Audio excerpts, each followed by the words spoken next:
model, after which we will then start to address some of the practical questions and issues that you might have. Mei Peng? Thank you, Huya. Hi, everyone. Good morning, PGIF. Let me just run through this very huge model that we have. It's called the Goshen PCC logic model. And what we're going to do is we will divide it into three parts to help you understand this model. First of all, you have the top part, which is about the situation and the priorities guiding this model. And then we have the middle part where all the colorful boxes are. That's where we look into what needs to happen in order for us to deliver the outcome that we desire. And of course, you see the gray boxes. The gray boxes, we are not blind to the fact that there are certain assumptions that we're making that we need in order for PCC to happen. And I will just quickly run through these gray boxes first so that we set our tone correctly. The assumption is that there must be organization commitment. So in terms of the leadership and the organization, it's not about just saying that you want to do person-centered care, but putting in resources and putting in your efforts and time in order to execute the person-centered activities. The other thing is about stakeholder engagement. You are not functioning on your own. There is a need to engage stakeholders from the ground to your external stakeholders and also your community. The other assumption is that the organization is also culturally sensitive to the fact that you're not just about your original religion, the race of the organization, but you consider that the clients come from different backgrounds, and it can only get more colorful as we go to the next phase of aging with different types of the next generation of active ager. Last but not least is that the assumption is that there must be information accessibility. The transparency to share information and details is vital to the whole person-centered care philosophy. And in context, any outcome and impact is subject to the government policies and regulations that we have in Singapore, definitely. The socio-economics conditions that we will face as we look at different people coming into our services, and also advancement in technology, changing demographics, as well as availability of the community resources. So we are not blind to all these assumptions and context factors as we look into the colorful boxes later. Underpinning all this is the last portion of the model, which is about evaluation, and we will talk a little bit more about evaluation going forward. Let me just dive into the very first box, which is the red box. The red box look at the situation. The situation here, you ask why Goshen look at this PCC model. Well, it's very simple. We work with so many different organizations, and we find that three basic problems exist whenever people try to execute person-centered care. First is there's no common definition of person-centered care. It is more than just doing good. It is more than just treating people well. And sometimes we hear people say person-centered care, is it all about just letting our clients do whatever that they want, right? Which makes it very hard for many of our ground staff to deliver care if everything is just about, providing the autonomy and giving clients everything that they want. What if they don't want to eat the medication, right? What if they decide that they don't want to get out of bed to do your activities? How do we define that? What does person-centered care stand for? The second thing is about the lack of evaluation on client impact. More often than not, we look at evaluation from a very broad stroke in terms of, for many activities, it will be just about attendance, about how happy your clients are. So that is insufficient to decide whether there is a true impact of the intervention that you have implemented. The third thing that we often face as a problem in executing PCC is organizational culture and resistance to change. It is not easy to move away from traditional way of running our services to a new way of running services. As logical as that sounds, you have to bring the entire organization with you in order to make this change. from the top management, even sometimes we have organizations that say our board members, to the bottom part where even like we look at the kitchen staff or our cleaners, how do we make sure that everyone practice in their own capacity some form of person-centered care philosophy. So this is the situation that we face, and our priorities then that guides our model is the practical guidance for organization to implement person-centered care. There is a method, there is a way for us to implement person-centered care, and how do we do that? And it shouldn't be so difficult. It should be easy for people to understand. The other thing is finding ways to measure the client impact. Now, client impact is not just the outcome itself, but really how does it impact the clients, ultimately the reason why you execute some of the interventions. Last but not least is actually the improved care outcomes and services. I think that's what all of you will agree and desire. We want to deliver better care, we want to deliver better services, and I mean create an environment that everyone is happy to work in. I think that is very vital. So this is the situation and the priorities that we're facing, which is our impetus of why we look at this model, and which leads us to the next part of the model. The middle section of the model is quite a lot of things, but bear with me. We have the inputs. Now, for person-centered care to happen, there must be a culture and infrastructure. And what do we mean by that? That means in terms of the environment, in terms of the program, in terms of the people, in terms of the resources, there must be something in place for the execution of person-centered care, right? Next thing is resources. Resources must be parked aside. In fact, it should be an active planning of how we can dedicate resources to person-centered care. It is not just a philosophy that is good to have and just logical that everyone should know how to treat another person well. In fact, there must be very deliberate effort by the leadership and the management to look at how we can dedicate resource to help the staff and the rest of the organization execute person-centered care. Then we need to look at stakeholder involvement. It is not good enough to just tell people what to do and appeal to the logic of people. There must be involvement of every single person in the organization to understand how to execute this person-centered care, because you need a common understanding of the philosophy of that care. And of course, we're also looking into the policies and regulations, and often there is a need to engage person-centered care expertise to help the organization execute this.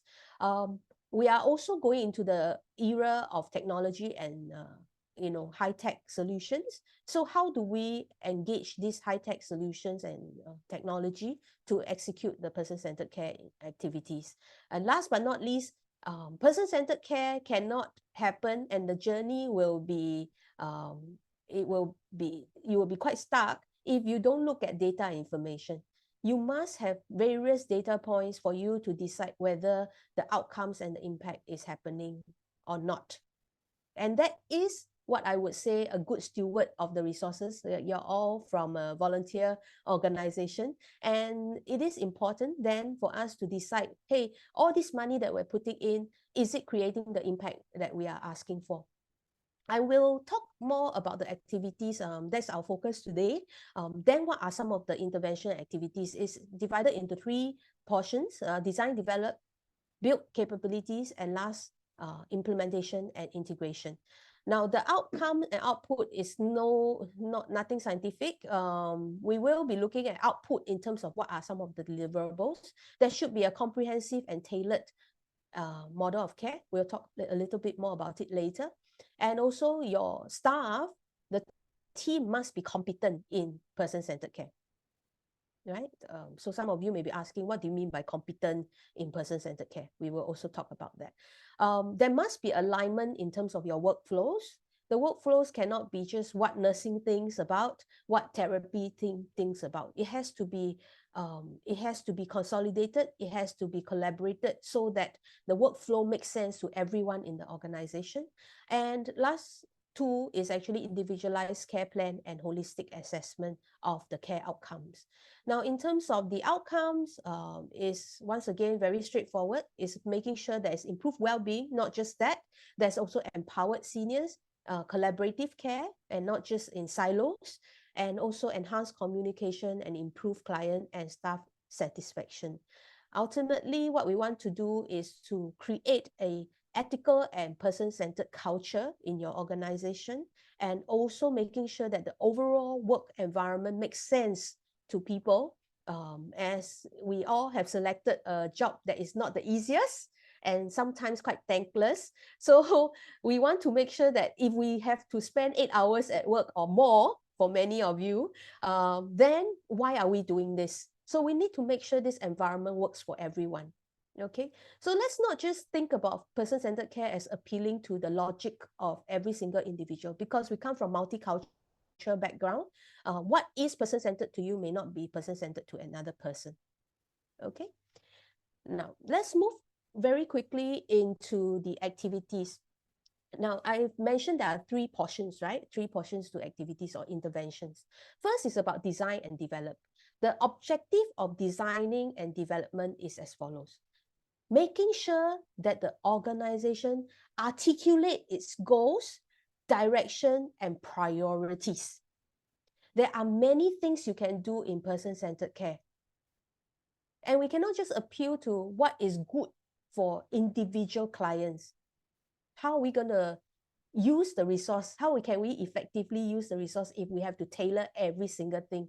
So how then can we make sure that every single one in the organization can articulate what we stand for in person-centered care, and how to make sure that we align the staff in understanding the model so that they can leverage on opportunities and resources to deliver the organization's desired care. So it's not just a top-down approach, it's actually an entire organization approach to design the goals and direction and priorities. So here, let's look at some of the activities of design and develop. Thanks, Mei Ping. And as what Mei Ping has been talking about, it's understood we are in the business of helping people and supporting a lot of our seniors to age well. But what does that look like? It's very dependent on the individual organizations that we are all working in. So we often will suggest that starting with some form of articulated model of care, which is really the critical foundation to have, because it helps to align the organization's service intent and translate that to processes, policies, and even procedures or tasks that needs to be demonstrated in a manner that will reflect the values, the mission, the vision of your organization. So from the Goshen's perspective, having a design and develop a model of care that represents your organization, represents what your organization wants to do, and the organization's investment and resources into supporting the staff, into curating solutions, into the type of services and program are all important. And all these elements need to be consciously designed and developed, and they all should be aligned in synchrony so that the ultimate output for all the people working in the organization will be on the aligned journey to demonstrate person-centered care. So I think what we're trying to say at this phase in the logic design is, in the logic model, is that there is intention to intentionally design and develop different elements for the organization to be able to systematically walk on this person-centered care journey. And at every milestone, there should be elements that will help to monitor, to measure, and to justify for its service intent. So maybe you can share with us two models that we have worked with two organizations. Yeah, we had the privilege to work with two organizations in the model of care, and also gotten the okay to share the model with this group. Thank you very much to Peace Haven and also Bright Hill Evergreen Home. Now, these two models obviously looks quite different, and it depends on the organization's intent. If you look at the components of the model of care, it starts off very clearly with the purpose and vision. You look at the one on left is the P7, there's a focus on how to create a better environment for a person living with dementia. So whereas on the right, we look at the Bright Hill Evergreen Home, focusing on how to make sure that the clients or residents thrive and preserve their dignity throughout their stay in the organization, so in the home. And with this purpose and vision, then can we look at the outcomes and results that we desire. So what is the outcome and that we want? And also the service delivery framework. Both would have the service delivery framework as well as the pillars and foundational components, guided by the values and philosophy of care that the organization stands for. So some of you are looking at this model keenly and say, oh, okay. My advice to you is, first thing first, you need to gather everyone in the room and say, hey, what do we stand for? What is our philosophy of care? What is our values of the organization? As you can see, like the Bright Hill one is deep rooted in the few values that they have in terms of love, responsibility, integrity, compassion, as well as respect. And I think it's different for P7 in terms of what is their value. But ultimately, these guide the framework, the service delivery framework. And I would advise everyone who is intending to do a model of care to think about it. We cannot just pick somebody else's model of care. It has to be something that nearly like a plan for the next 5 years, what exactly is the way that we want to deliver our care. As easy as that sounds, it requires us to have the concerted effort to come together to develop and think about, hey, what do we stand for in terms of delivering care to our clients? So maybe later we can also get a sense of how many of you actually have a model of care, because in the poll, majority of you say that there must be a model of care in the organization. Let's not wait until you have to go for some RFP to bid for certain BOL before you come up with your model of care. It should be something that can be articulated by every single person in your organization. All right. So that is an example of the model of care. Next, after you have designed and developed your model of care and also look at the processes as well as the programs that you currently have, the next thing is about building capabilities. The objective to build capabilities is to ensure that the organization focus on PCC specific competencies. I don't think this is anything new, but there are certain activities that you should take in terms of building PCC specific competencies. And Huya? Yeah. And really, from a clinician point of view, sometimes in many care settings, we tend to put our resources and focus on just building the discipline-focused competency. So, for example, the nursing, the therapy, in fact, we can go so deep, but really, these are just the discipline-specific competency. Now, if you want a whole organization to provide person-centered care, one of our insights that we realize, because of the nature of person-centered care that is so intuitive, is about autonomy, respect, and dignity, we may not consciously realize, look, this is the other pillar of competency that the organization needs to have. In fact, the PCC knowledge, skills, and practices are in itself a discipline, and that technically is the glue that is going to tie all disciplines together. Ultimately, if you want to talk about integrated care, coordinated care, and a care service that actually provides autonomy, choices, and ultimately empowers a client even as they're living with their different conditions. So I guess one key point I want to highlight is PCC in itself is a competency that organization should deliberately upskill the whole organization to be able to have that glue to integrate all the different functionality and disciplines. Now, for this to happen, then the second piece of capability is about cultural transformation. And in this case, I think many of us in this room would agree with me. The whole transition of moving from medical focused type of a care to custodial care to now a more person-centered kind of care environment in itself is a huge care transformation for the people doing the work. So there must be the capabilities, the manpower, the resources, and expertise to guide the whole organization to transit from the more traditional paradigm of care to now a more future-ready type of person-centered. In fact, in the future, we are talking about person-directed care. So that in itself is going to pose quite a bit of a readjustment for the clinicians, for the people providing the care, to now seeing the client not just as a passive recipient of care, but now as a partner, as a collaborator, as well as someone who will be involved to guide us how we can care for them. Now, the third piece, as I keep talking about the cultural change, it's also having the leadership. In fact, at this point, I'm talking about really the middle tier of leadership. For the whole organization to move towards person-centered care, there's a huge piece of the middle tier of leadership in terms of managers, the head of departments, to have the capability and competency to also how to facilitate that mindset shift in terms of moving from the more traditional care model to now a more person-centered, person-directed kind of care. And in these instances, I'm even thinking about, particularly for the clinicians level, since I'm a clinician, in school, we learn about clinical knowledge and skills, but nobody taught us to be good managers. So if I'm saying now you are a nurse manager, you're a therapy head, a social worker head, how do you now guide and coach and mentor your staff to be able to execute all these initiatives that is now aligned with your PCC service intent?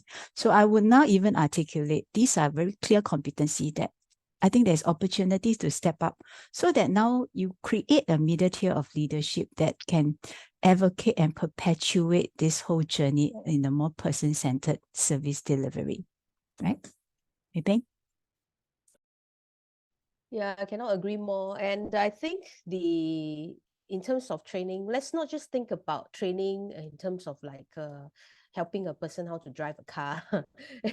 It's actually much more that, and we need to very deliberately. And these are just some examples of programs that we have, but I think in the market there are many other programs, and we look at making sure that there are programs that looks at establishing PCC as a foundation for everyone. So there's a common understanding and knowledge. Then it's about moving on to then how do we personalize our care for each individual, right? And often that is very hard for your ground staff because they need to do many tasks. How do you make sure that in the very many tasks that I do, there's still an element of personalization for each and every client? Next, we look at also making sure that there is a proper way of building relationships and communication. And I say this very confidently. You are a team of people we have the opportunity to work with people from overseas and from different culture. Communication is more than just the words that we use. It's about how do we translate this information and message to our residents and our clients. It's not as straightforward. For us, maybe it seems like it's easy to just start a conversation with anybody. Actually, it's not so easy for every single workers that you have in your organization.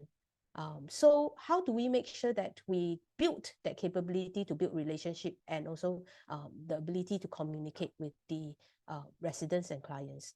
Of course, then we move into very discipline focused areas like dementia care, and in the area of how to enable our staff to influence some of the behavior issues that they may encounter, and then how do they view this behavior so that they can properly handle the situation. Last but not least, in a very tech-enabled environment, we cannot shy away from looking at how technology plays a part in the intervention programs. And I say this, hopefully taking it in the right note, that technology in itself is more than just buying an equipment or buying something that is very sassy that we can put onto the newspaper or sharing with our industry. If a technology is used and or bought and placed in a storeroom, then what you have done is you have done a disservice to the limited resources that you have. And what we have encountered in our years of experience is that we have very sound leaderships and management that before they make decision for buying any technology is to consider how this technology can become part of the program or intervention that staff use on a daily basis. So of course, you have to also help the staff learn these skills. It's not as simple as just how to operate the machine. How do you make sure these machines and this technology is part of the intervention program is something that needs to be built on. Next, now that we look at building capabilities, and of course, there's a lot to talk about, but I have to move on to the next portion of the activity, which is about implementation and integration. This is often overlooked. In fact, many times we talk to managers and as well as leadership of organization, isn't it understood? That's what they usually say. Isn't it understood? We've already told them this is what has to be done, and you just go and do it. It's not as simple as that. The objective of implementation and integration is to effectively introduce and incorporate the PCC principles and practices into the daily operations and culture. Now, of course, there's a whole list of activities that you need to execute in order for you to meet this objective. And so Huya, take it away. And of course, it starts with working with people, right? As we are serving and taking care of people, we also have to collaborate with different stakeholders. And in this case, we are looking at different tier. It could be from board down to all the way down to the direct frontline care staff. It could also be with funders and other service providers. So I guess the stakeholder engagement is a critical piece to actually align everybody, set expectation, and then of course to articulate the end goal that everybody hopefully is a measurable and tangible one, so that at the end of it, everybody is working hard for a very common and visible and tangible goal. Now, of course, that comes with also the communication, the training.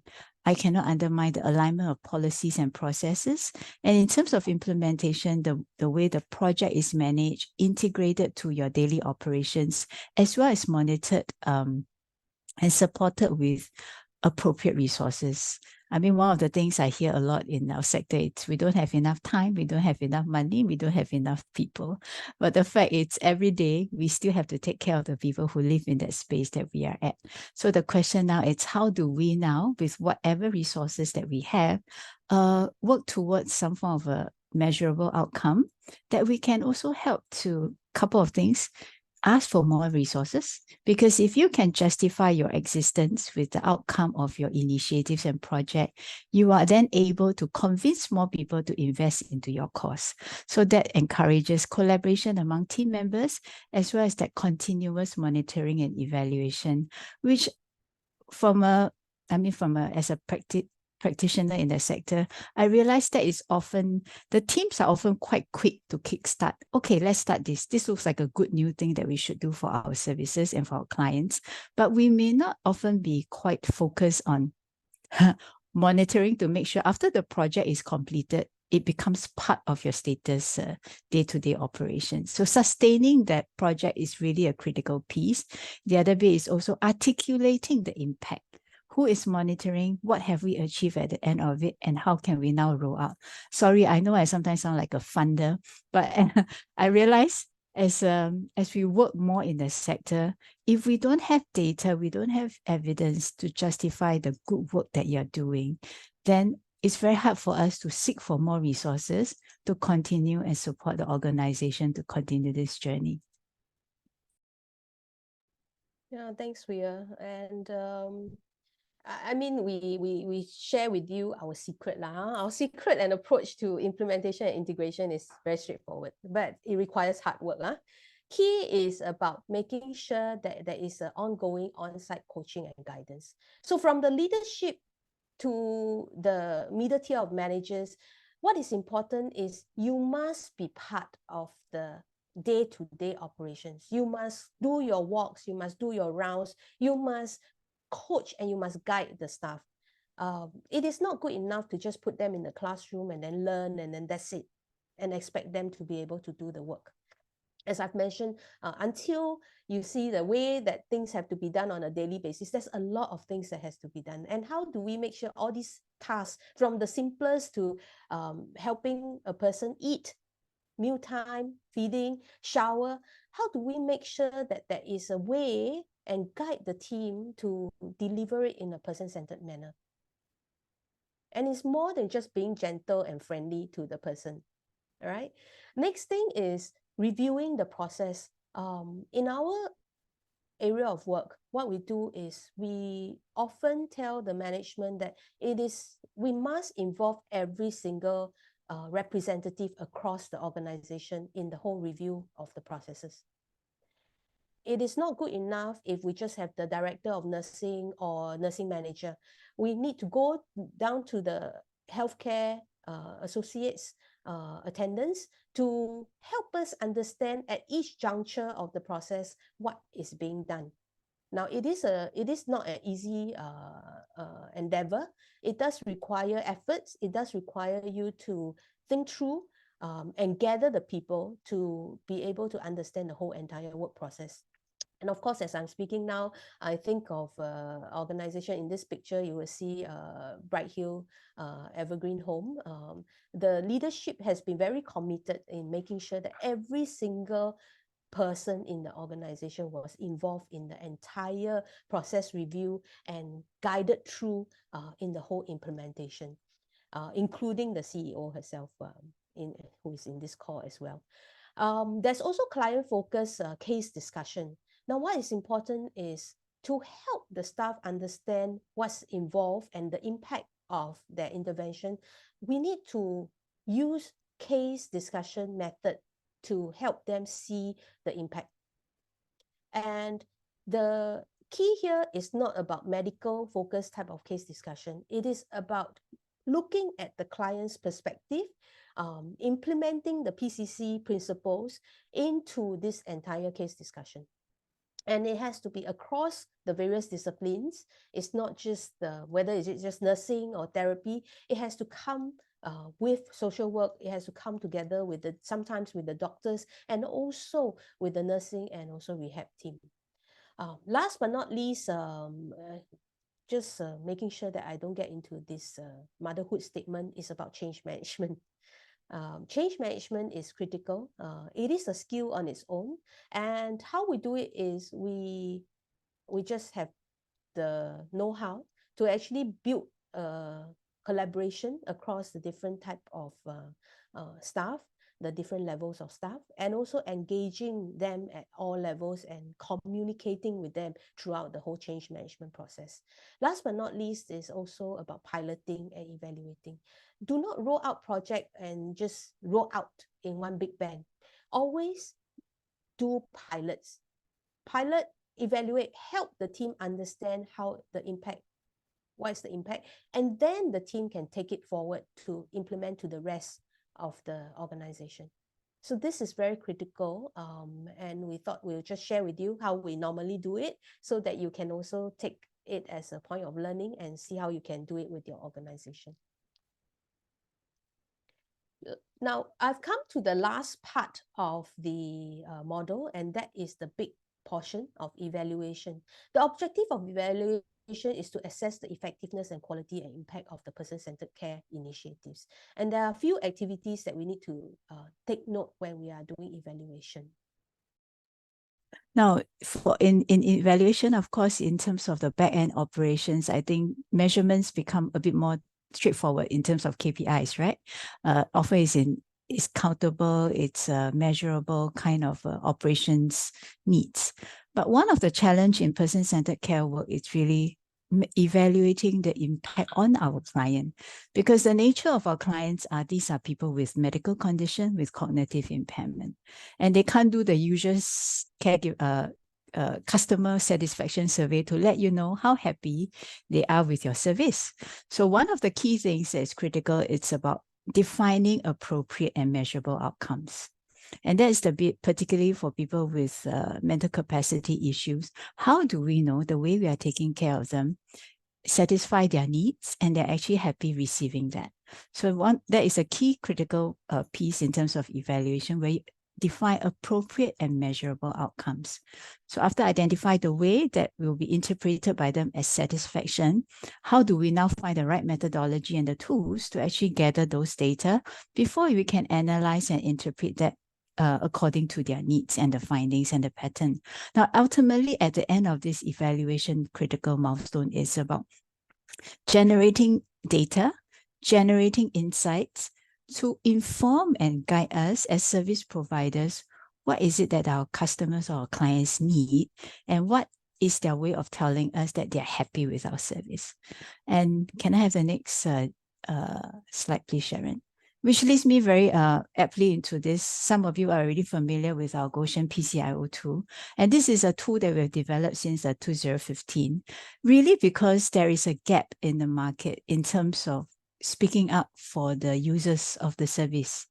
Now, if I'm looking at older people and people with disability, they are people who is our target clients. But a lot of times, the way we take care of them, it's from our best intent. We are now at the generation that we know, if we know how to engage our clients, they are able to communicate to us and tell us whether they're happy or not, what is their needs, and how do we satisfy that. So the PCIO is really developed from that perspective and a principle, of course, definitely guided by the PCC principles. Now, the key idea, the tool is to help us gather, measure, and evaluate our PCC impact. So in the area of measurement, we are looking at the interactions, the quality of the interactions that the staff have with the client. I think it's a very common narrative that we often hear when we walk the ground, that the clients cannot. But really, if you look at your clients, they are constantly telling us something from even their nonverbal communication. The question now is, as the service provider, are we picking up those cues? And what are those cues telling us in terms of their service experience? Now, the PCIO is really a very quick tool that can spot and pick up the knowledge and skills gap of staff, actually from the top to the bottom. From your most direct care staff at the HCA level to even maybe your, as long as you're a care provider at the head of department level, it will actually help to identify some of the key knowledge and skills that is necessary to bridge the gaps and to deliver your care in a more person-centered manner. And of course, the other very quick way to use the PCIO is to reflect the satisfaction through the engagement of clients, particularly for those people who are actually quite disabled, especially at the cognitive level. The idea of this is to tell us that whatever activity, whatever program, whatever services they are delivering, is it effective? The key thing is, if you have pumped in 50,000 to run certain activities, at the end of 12 months, what has your service, your activity or program achieved for the client, right? So, and I'm just going to lead on. We have an upcoming session coming up in July. Those of you who are interested, you can speak to us more. If not, you can also scan the QR and register here. But this is a tool that I think it is a very practical and easy tool to address some of the quick challenges in the sector. And it's a tool that we've used pretty extensively across 30 nursing homes. And please feel free to chat with us more about it if you're interested. Mei Peng? Okay, so we've come to your exciting part, which is the surprise. Okay, so we do believe and we are advocates of person-centered care, and I know sometimes it's very hard for organizations to embark on a consultancy. So what we have come together is to offer a 30-minute complimentary consultation on what are some of the issues that you encounter, and maybe just to brainstorm some ideas in terms of how you can overcome some of these gaps or challenges. We have very limited slots because we also have to do our day job, right? So we have to also earn a living. But nonetheless, we hope to hear from some of you. If you can scan this QR code and get a time slot, we are more than happy to have a conversation with you. And some of you already have our personal email. Please do that. It is our intent to broadcast person-centered care as we have done so in other capacity. So do drop us a line or scan this QR code to book your consultation. We promise we won't sell you things lah. We just want to talk to you and identify what could be some gaps that you are facing. Okay. Right. Okay, so that's our surprise for you.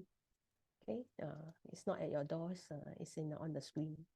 Next, right, so we've come to nearly the end of the discussion today, and our next episode or seminar is actually on the 28th of June, and there we will be talking about how we can adopt technology and robotics to effectively enhance care delivery.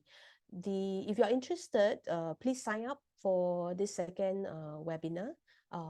We are hoping to, at least do a few webinars in a year in order to, elevate the sector and play our part as a contributor to this sector.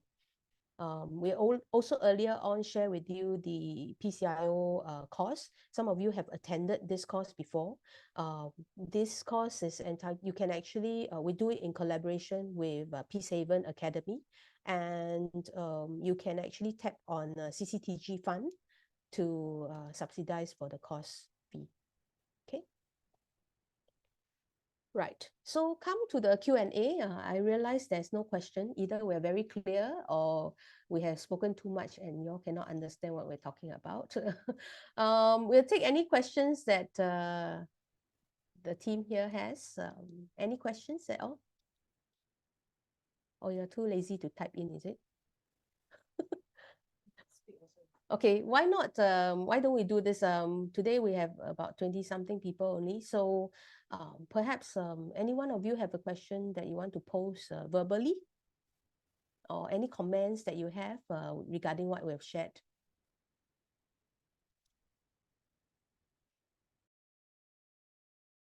Don't be shy lah, it's okay one. If only this sector share more with each other, you probably learn a lot more from your experiences.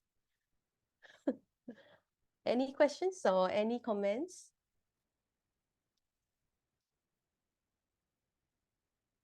No? No, okay. Okay, if don't have, it's okay. You have our contact and also the QR codes that we have shared earlier. Maybe you want to share in private with us your feedback and your questions. That's very well. And if I can just get you to complete the feedback form that can help us in developing future webinars, that is, we're very grateful for that. You just need to scan the QR code and you can submit your feedback.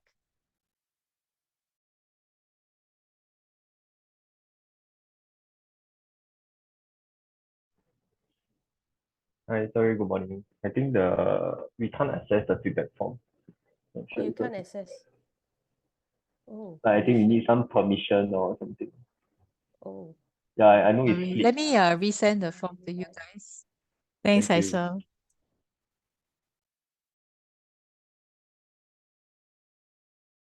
As we are waiting for our tech girl to put her magic in, may we thank you all for your attendance. I think this is a part of Goshen's effort to support the sector, and hopefully with our regular sessions like this, we are creating some form of coalition and partnership to learn together as a sector and also to support one another. And hopefully maybe moving forward, there are also more opportunities for collaboration, even inter-organization sharing of practices.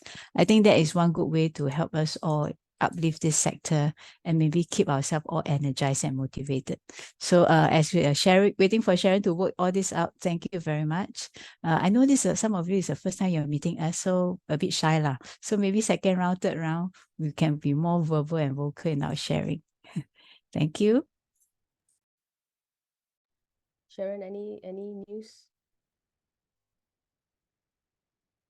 Okay. It's in the chat.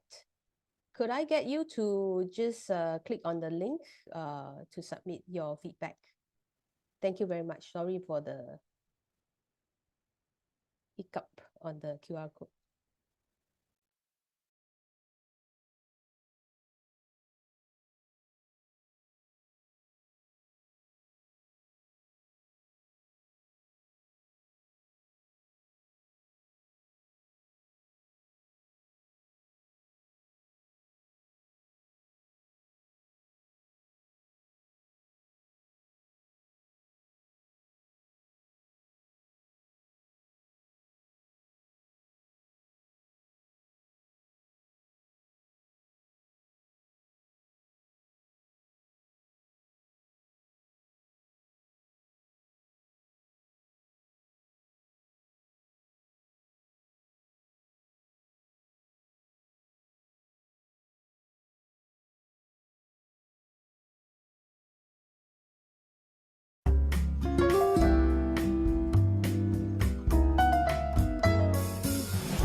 Thank you everyone for your participation, and we look forward to hearing from you. And also, if you have any questions, just drop us a line, okay? And have a very wonderful Friday and the weekend. Rest well and enjoy yourself. Thank you. Thank you. Bye bye. Bye-bye.